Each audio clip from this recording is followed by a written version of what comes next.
Halo semuanya, perkenalkan nama saya Fakhrul Mukminin. Saya mahasiswa Universitas Nasional jurusan Sistem Informasi.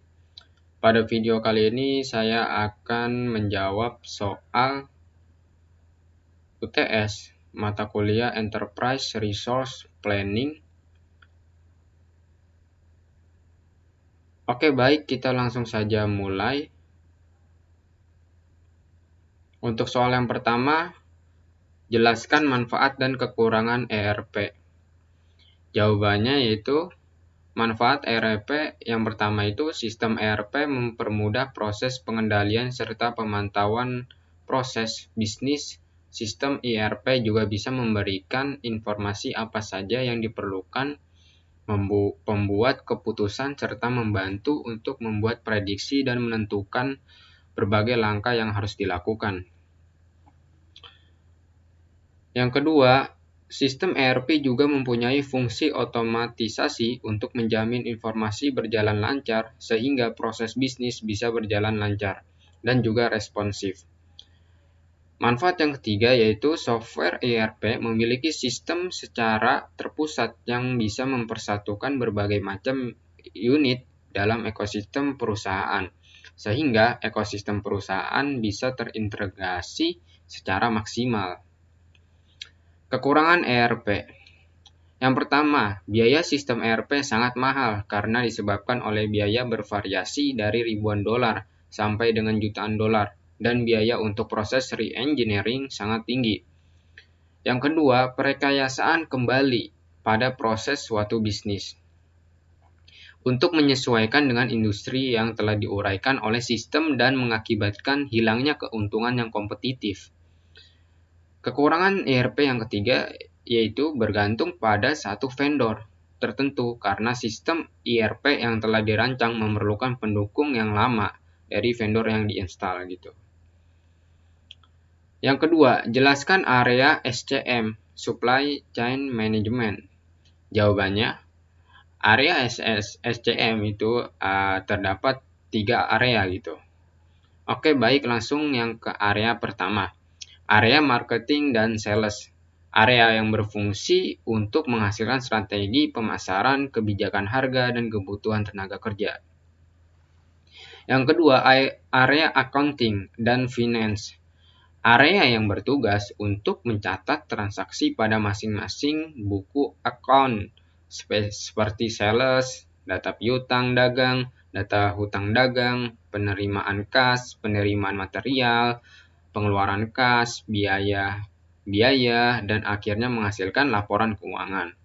Yang ketiga, area human resource, yaitu area yang melakukan tugas terkait dengan perekrutan, kesejahteraan, pelatihan, tata kelola yang sesuai dengan peraturan dan undang-undang.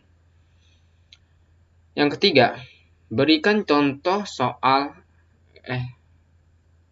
yang ketiga itu berikan contoh real yang berbeda dari MRP atau Material Requirement Planning. Jawabannya, contoh MRP.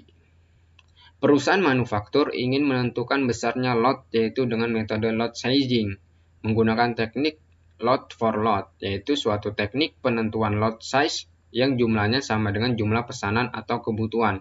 Dengan demikian, menyusun pesanan yang direncanakan tepat sesuai dengan kebutuhan bersih dan memproduksi secara tepat yang dibutuhkan setiap minggu, sehingga meminimumkan biaya penyimpanan dan tidak memperhitungkan biaya setup dan keterbatasan kapasitas. Yang keempat, sebutkan beberapa software ERP, berikan ulasan kelebihan dan kekurangannya. Jawabannya yaitu software ERP ada di sini saya mengasih software itu ada 3. Yang pertama Econ ERP.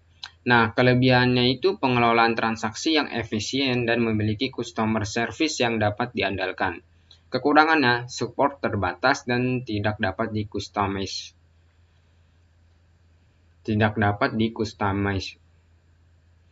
Yang kedua, Odoo ERP.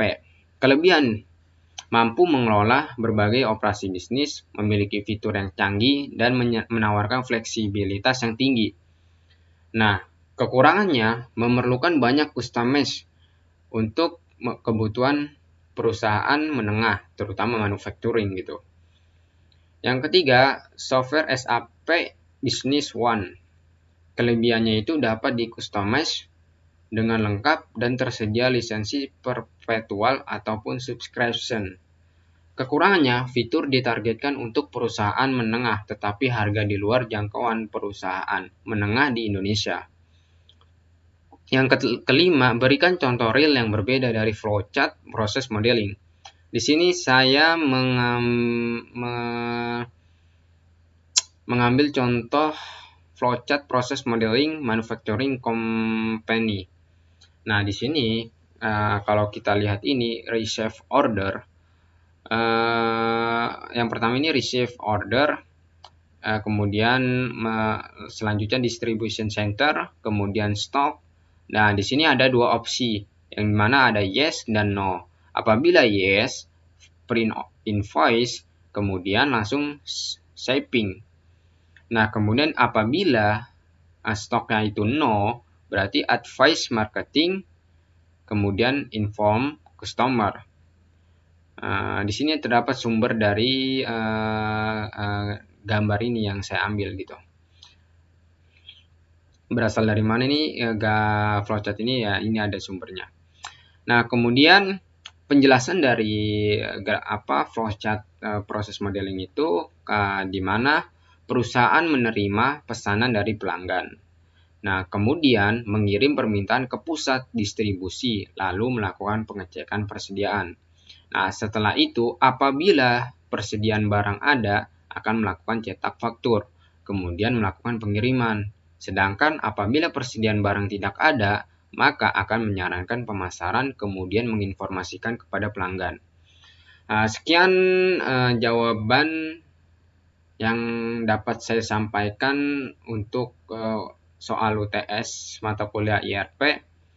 Kurang lebihnya mohon maaf. Apabila ada kata salah, maaf. Terima kasih.